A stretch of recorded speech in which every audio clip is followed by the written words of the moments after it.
नमस्कार, आप देख रहे हैं हार्ट टॉक भारत। मैं हूं दिवाकर विक्रम सिंह। अगर आप सोच रहे हैं कि ईरान में स्थिति बद से बदतर हो चुकी है और अब तेहरान में जो अमेरिका चाहे वो होगा, तो लगता है कि आप थोड़ा ज़्यादा सोच रहे हैं। क्योंकि अमेरिका को जो करना था, वो अब तक वो कर चुका होता, तो निश्चित रूप से अली खमेनेई ईरान के सर्वोच्च लीडर नहीं होते और ईरान में वो सत्ता बन जाती या अपने अस्तित्व में आ जाती जिस सत्ता को लाने के प्रयास में इज़राइल के साथ अमेरिका जुटा हुआ है। अमेरिका में एग्ज़ाइल का जीवन या निर्वासन का जीवन बिता रहे शाह दहलवी, और उनको रेज़ा दहलवी भी कहते हैं, वो क्राउन प्रिंस हैं और 1979 में जो क्रांति हुई, धार्मिक क्रांति, और खमेनेई के नेतृत्व में, यही अली खमेनेई इनके पिता, जिस तरीके से सर्वोच्च लीडर के तौर पर एक धार्मिक नेता को स्थापित किया, उसके बाद से वहाँ पर दहलवी शासन का अंत हुआ। तो रज़ा पहलवी, माफ़ करिएगा, दहलवी नहीं, पहलवी फिर चाहते हैं कि वो ईरान वापस लौट जाएं, क्योंकि ईरान में खमेनेई के खिलाफ लोगों में आक्रोश है और आक्रोश के वही 4-5 कारण बताए जा रहे हैं कि वहाँ का रियाल जो मुद्रा है वो डॉलर के मुकाबले बहुत नीचे निम्नतम स्तर पे जा चुका है। महंगाई 80% तक पहुँच चुकी है और ईरान की मुद्रा की कोई कीमत नहीं है। उन पर इतना बड़ा एम्बार्गो, प्रतिबंध लगा हुआ है कि अपने ऑयल को दूसरे देशों में भेज नहीं सकते, भेजते भी हैं तो चोरी छुपे उनको अपना बिजनेस करना पड़ता है। इंफ्रास्ट्रक्चर जितना मजबूत होना चाहिए उतना मजबूत बनाया नहीं जा सका है, क्योंकि वहाँ पर इतने ज़्यादा जो धनराशि की ज़रूरत है वो उपलब्ध नहीं हो पा रही है। और इसके कारण से जो वहाँ के वर्तमान राष्ट्रपति हैं पेजेश्कियन, और जिन्हें बड़ा उदारवादी माना जाता है, वो मानते हैं कि उनके नेतृत्व में चल रही सरकार जिसके वो राष्ट्रपति हैं और प्रमुख नेता और सुप्रीम लीडर के तौर पर स्थापित अली खमेनेई की सरकार से लोग अगर नाराज़ हैं, तो उस नाराज़गी को दूर करने के लिए जो प्रयास होना चाहिए वो नहीं हो पाया है और इसके कारण से उसका खामियाजा भी भुगतना पड़ रहा है। लेकिन जिस तरीके से अमेरिका ये सब कुछ चाह रहा था, और जैसा कि रज़ा पहलवी जिन्होंने अनुरोध किया ट्रंप प्रशासन से कि अब अमेरिका को वहाँ पर अपनी सेना भेज देनी चाहिए, लेकिन अमेरिका ने इस पर साफ तौर पर कोई स्पष्ट प्रतिक्रिया देने से इनकार कर दिया। कारण यह है कि उनको नहीं लगता कि रज़ा पहलवी अगर वहाँ पर पहुँचते हैं तेहरान में, तो ईरान जो इस समय आपदाग्रस्त स्थिति में है, अशांत है, वहाँ पर शांति वापस आ सकती है और वहाँ पर खमेनेई युग को पूरी तरीके से समाप्त किया जा सकता है। और खमेनेई युग का मतलब है कि 1979 से जो चल रहा है वो आज तक, और अगर उसको समाप्त करना होगा तो ग्रास रूट मतलब एक शहर के छोटे से कस्बे में भी खमेनेई के सोच वाले लोगों का एक तरीके से अंत हो जाए, या वो परिवर्तित होकर के अमेरिका के तौर तरीके पर ईरान की सरकार को चलाएं, और जिसमें ये बताया जा रहा है कि महिलाओं को आज़ादी मिल जाएगी, उनको हिजाब नहीं पहनना पड़ेगा। ईरान में चूँकि शिक्षा का इंफ्रास्ट्रक्चर बहुत मजबूत है, बहुत महत्वपूर्ण, वहाँ यूनिवर्सिटीज़ भी हैं और भाषा से बहुत मजबूत है, उसकी अपनी संस्कृति है और ऐतिहासिक परंपरा है उनकी, सांस्कृतिक परंपरा का जहाँ तक संबंध है, उन सबको उदारवाद के तहत एनरिच किया जाएगा, उसको महत्वपूर्ण बनाया जाएगा और पूरी दुनिया के साथ एक बार फिर फारस का संबंध इस्टेब्लिश किया जाएगा। लेकिन ऐसा भी कुछ होता हुआ नहीं देख पा रही है ट्रंप प्रशासन, और इसलिए डोनाल्ड ट्रंप जितना ईरान में पिछले 2 सप्ताह से ये सब कुछ चल रहा है, जो अशांति की स्थिति है, जो अमेरिकी रणनीतिकार पहले बहुत ज़्यादा उत्साहित लग रहे थे कि इज़राइल और अमेरिका के खुफिया प्रयास वहाँ पर बहुत प्रभावी हो रहे हैं, वो मानने लगे हैं कि ईरान में प्रतिक्रिया स्वरूप जैसे ही अमेरिका एक साम्राज्यवादी ताकत के रूप में अली खमेनेई के संबोधन के बाद लोगों की प्रतिक्रिया सामने आई और वो अली खमेनेई के साथ हो जाना चाहते हैं, अभी जो विरोध का दायरा बढ़ रहा था, जिसको जेनजी आंदोलन कहा जा रहा था ईरान के लोगों का, वो जेनजी आंदोलन मैं शुरू से कह रहा हूं नहीं है, वो जन आंदोलन था, लेकिन उसका एक उभार हुआ था।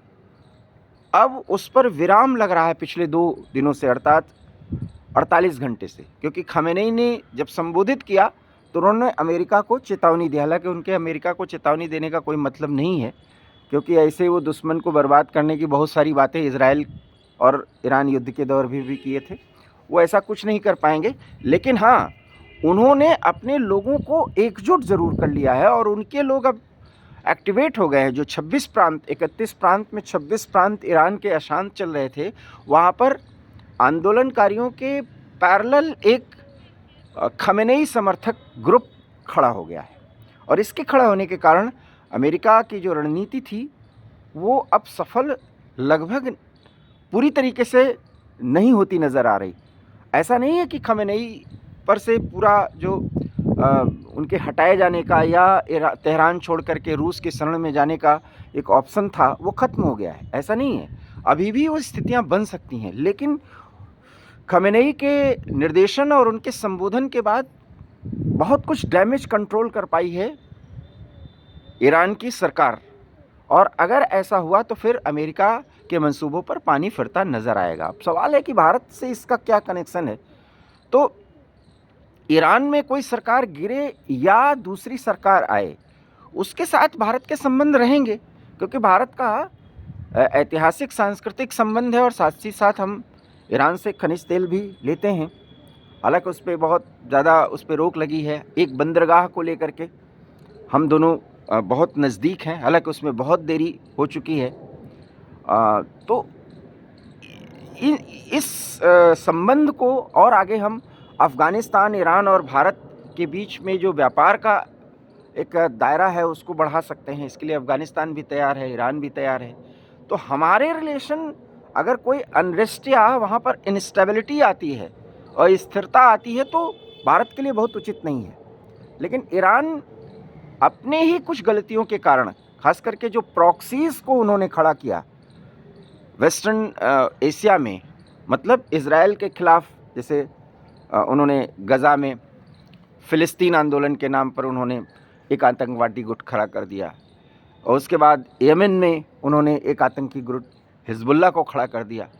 अब हिज़्बुल्लाह हो या हमास, ये अगर प्रॉक्सीज़ हैं और ये ईरान से ही फंडेड हैं, तो ईरान का ही तो पैसा जा रहा है।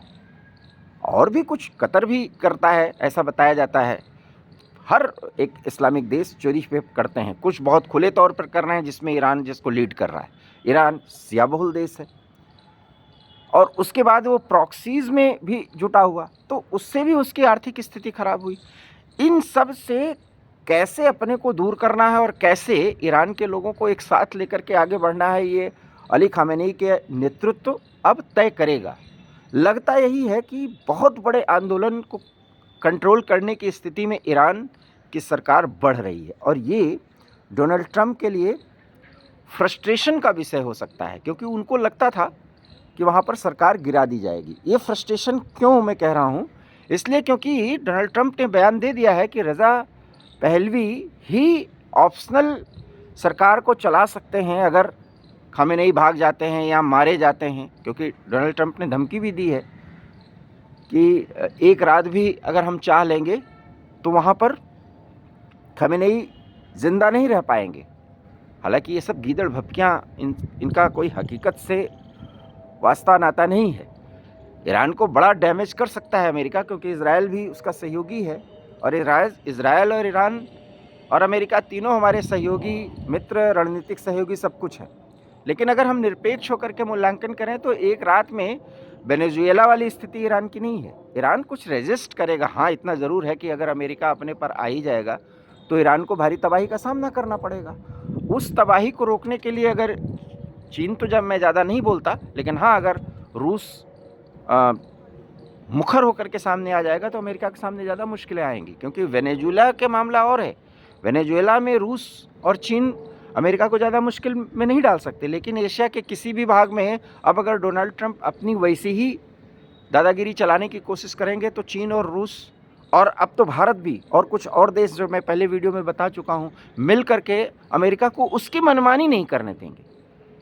क्योंकि वेनेजुएला पर कार्रवाई कर देने के बाद डोनाल्ड ट्रंप ने अमेरिका की छवि, अमेरिकी माइंडसेट की, अर्थात उसकी सोच की जो कलई है वो खोली है।